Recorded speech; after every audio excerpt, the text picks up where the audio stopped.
जय श्री राम दोस्तों। विष्णु पुराण भाग 7 लंकापति रावण और विष्णु की कहानी है। तो विष्णु पुराण शुरू करने से पहले बोलिए ओम नमो भगवते वासुदेवाय नमः। तो कथा शुरू करते हैं। तो बलि की कथा शुरू थी। तो बलि चक्रवर्ती सूतक लोक में पहुंचकर पाताल सम्राट के रूप में प्रतिदिन विष्णु के चरणों की अर्चना करने लगे। तो इस कारण देवताओं को स्वर्ग और इंद्र को स्वर्ग पर आधिपत्य फिर से प्राप्त हुआ। तो बलि के सूतक लोक के द्वार पर बेत्र दंडधारी विष्णु पहरा दे रहे थे। उन्हीं दिनों रावण सूतल पर विजय पाने के लिए पहुंचा। वह इस विचार से सूतल लोक में प्रवेश करने लगा कि आखिर यह बोना मेरा क्या बिगाड़ सकता है। तब विष्णु ने विशाल रूप धरकर अपने पैर के नाखून से रावण को रोका। तो रावण लंका में जा गिरा और बेहोश हो गया। इसके बाद उसने कभी पाताल की ओर आंख उठाकर देखने की हिम्मत नहीं की। तो बलि चक्रवर्ती का यह नियम था कि वह जिस प्रदेश पर शासन करते थे उसका निरीक्षण अदृश्य रूप में वर्ष में एक बार कम से कम अवश्य करते थे। इसी विचार से पृथ्वी पर अपने सुसंपन्नता एवं शांतिपूर्ण शासन तथा वहाँ की शस्यश्यामल फसलों का वे निरीक्षण करने आए।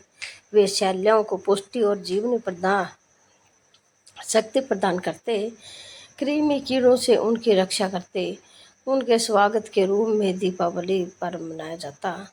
दूसरे दिन बलि प्रथमा के रूप में उनकी पूजा की जाती। वामन के त्रिविक्रम आकाश विजय के चिन्ह के रूप में आकाशदीप जलाया जाता। तो दक्षिण महासमुद्र में बलि चक्रवर्ती के पृथ्वी पर पहुंचने के द्वार के रूप में एक द्वीप उत्पन्न हुआ जो बाली द्वीप के नाम से प्रसिद्ध है। तो बलि चक्रवर्ती के वंशज पल्लव राजाओं ने उनके नाम पर शिल्प चित्रों के वैभव के साथ महाबलीपुरम का निर्माण किया। कांचीपुर में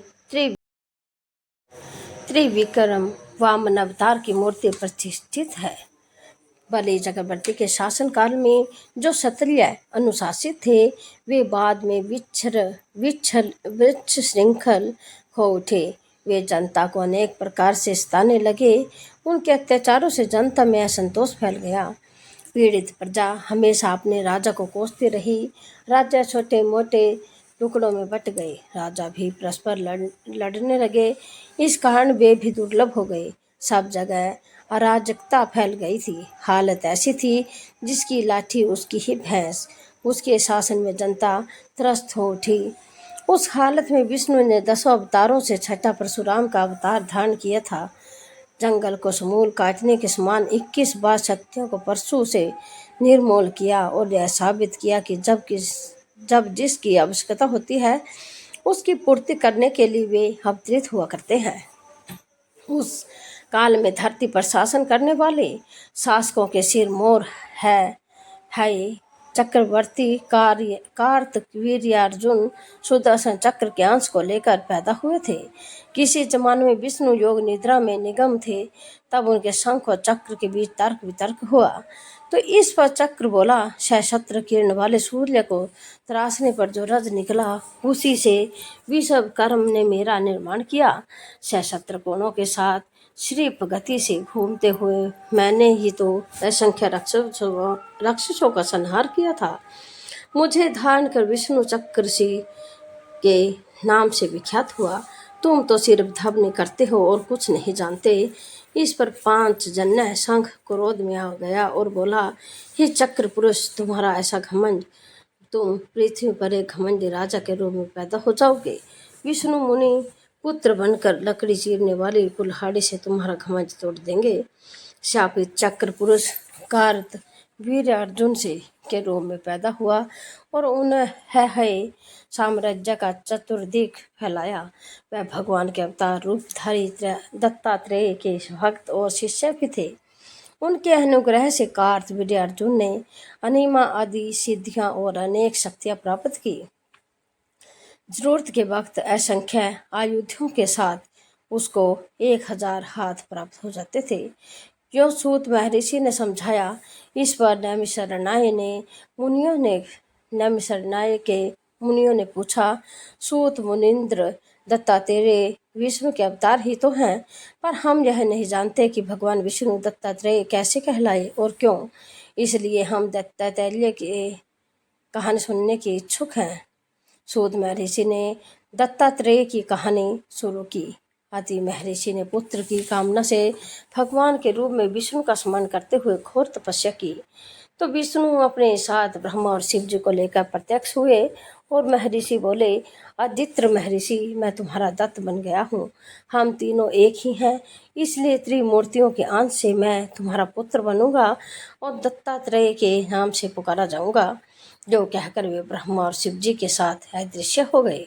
उसी समय नारद त्रिमूर्तियों की पत्नियां होने का गर्व करने वाली लक्ष्मी, सरस्वती और पार्वती के पास पहुँचे और उन्हें अत्रि महामुनि की पत्नी अनसुईया के पतिव्रता की महिमा को असाधारण बताकर प्रमाणित किया। अनसुईया ने त्रिमूर्तियों की पत्नियों के लिए अनेक कार्य किए थे। अनसुईया ने गंगा को सताने वाली पाप पिशाचनियों को निर्मूल किया। नारद से प्राप्त लोहे के चने को पक्का कर दिया। सूर्योदय को रोकने वाली सुमति को मनाकर सूर्योदय के होने से मरने वाले उसके पति को अनसुईया ने पुनः जियाया। इस पर त्रिदेवियों के मन में अनसुईया के प्रति ईर्ष्या पैदा हो गई। उन देवियों ने अनसुईया के पतिव्रता को बिगाड़ने के लिए अपने पतियों को उनके पास भेजा। ब्रह्मा, विष्णु और महेश यतियों के वेश धरकर अत्रि के आश्रम में पहुँचे और भवती भिक्षा देही कहते द्वार पर खड़े हो गए। उस समय तक अत्रि महामुनि अपनी तपस्या समाप्त कर आश्रम को लौटे नहीं थे। वे अतिथि सत्कार की जिम्मेदारी अनसुईया पर छोड़ गई। अनसुईया ने त्रिमूर्तियों का उचित रूप से स्वागत करके उन्हें खाने के लिए निमंत्रित किया। उस समय कपट यति एक स्वर में बोले, हे साध्वी, हमारा एक नियम है, तुम नग्न होकर परोसोगी तभी जाकर हम भोजन करेंगे। अनसुईया ने, ओहो, ऐसी बात है, यह कहते हुए उन पर जल छिड़क दिया। इस पर तीनों अतिथि 3 प्यारे शिशुओं के रूप में बदल गई। अनसुईया के हृदय में वात्सल्य भाव उमड़ पड़ा। शिशुओं को दूध भात खिलाया। त्रिमूर्ति शिशु रूप में अनसुईया की गोद में सो गई। अनसुईया तीनों को झूले में सुलाकर बोली, तीनों लोकों पर शासन करने वाले त्रिमूर्ति मेरे शिशु बन गई। मेरे भाग्य को क्या कहा जाए। ब्रह्मांड ही इनका झूला है। 4 वेद उस झूले के पलड़े की जंजीरें हैं। ओंकार प्रणव नाद ही इनके लिए लोरी है। और जो वह मधुर कंठ से लोरी गाने लगी, उसी समय कहीं से एक सफेद बैल आश्रम में पहुंचा। द्वार के सम्मुख खड़े हो सर हिलाते हुए उनके पायलों की धवनी की। एक विशाल गरुड़ पंख फड़फड़ाते हुए आश्रम पर गुर से उड़ने लगा। एक राजहंस विकसित कमल को चोंच से लिए उड़ते आकर द्वार पर उतर गया। अत्यंत प्यारे लगने वाले रंग बिरंगे पीले पूंछ हिलाते हुए घर में घुस पड़े। उनके साथ एक नागफण फैलाकर पहुंचा।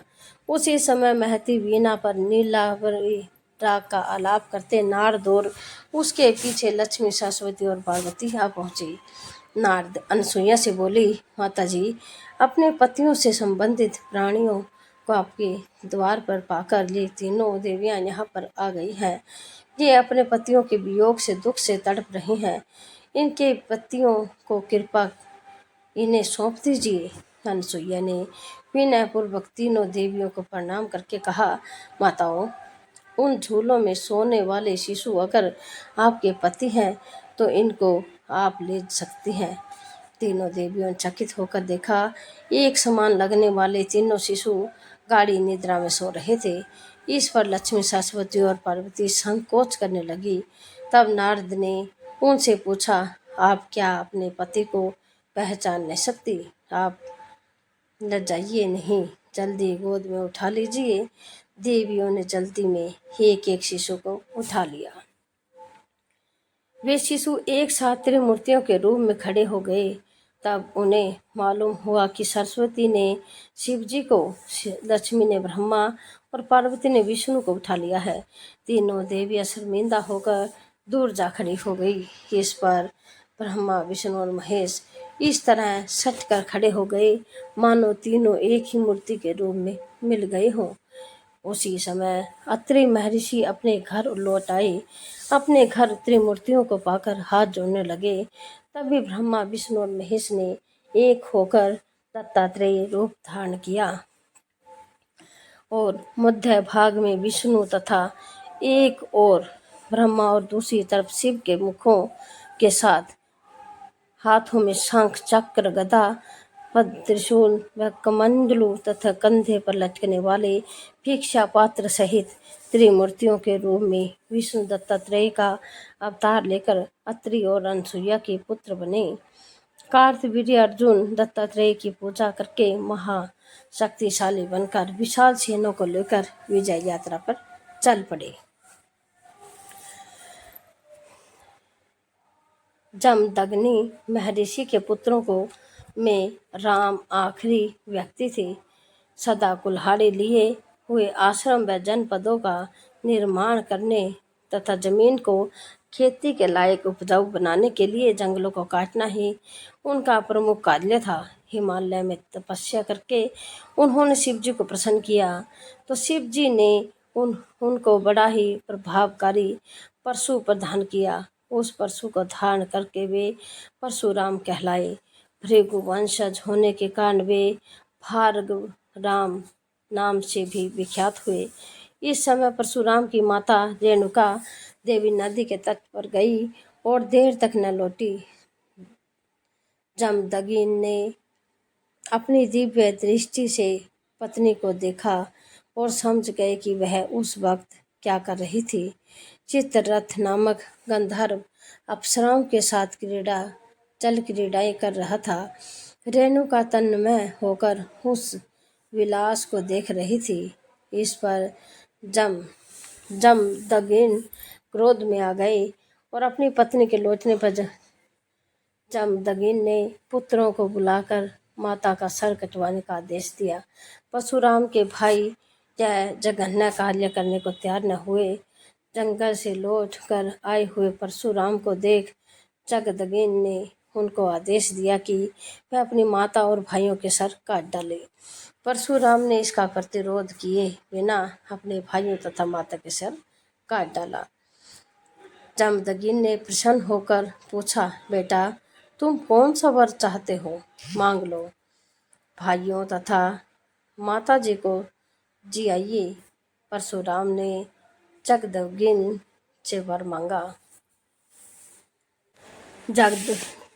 जमदग्नि ने उनको पुनर्जीवित कर दिया।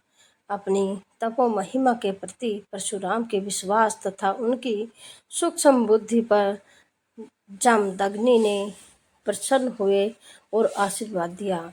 परशुराम तुम कारण जमधारी हो, सदा चिरंजीवी बने रहोगे। कार्तवीर्य अर्जुन अपनी विजय यात्रा समाप्त कर अपनी राजधानी महिष्मती नगर को लौट आ रहा था। उसी मार्ग पर जमदग्नि का आश्रम था। उस समय राजा व सैनिक बहुत ही भूखे थे। जमदग्नि ने कामधेनु अंश वाली अपनी होम धेनु की वजह से उन सबको भारी भोज दिया। वह गायें जो चीज चाहे असंख्या लोगों को भी देने की क्षमता रखती थी। कार्तवीर्य ने सोचा कि ऐसी गाय उनके पास रहे तो सैनिकों के लिए आहार ही समस्या हल हो सकती है। इस लोभ में उनके सैनिकों को आदेश दिया कि वे इस गाय को महिष्मती नगर में हाँक कर ले आए। इस पर जमदग्नि ने उनका विरोध किया। तब दुष्ट सैनिक उनको जमीन पर धकेल कर गाय को खींच कर ले गए। ऐसी ही धार्मिक और पौराणिक कथा कहानियों के लिए आप हमारे चैनल से जुड़े रहें। ओम नमो भगवते वासुदेवाय।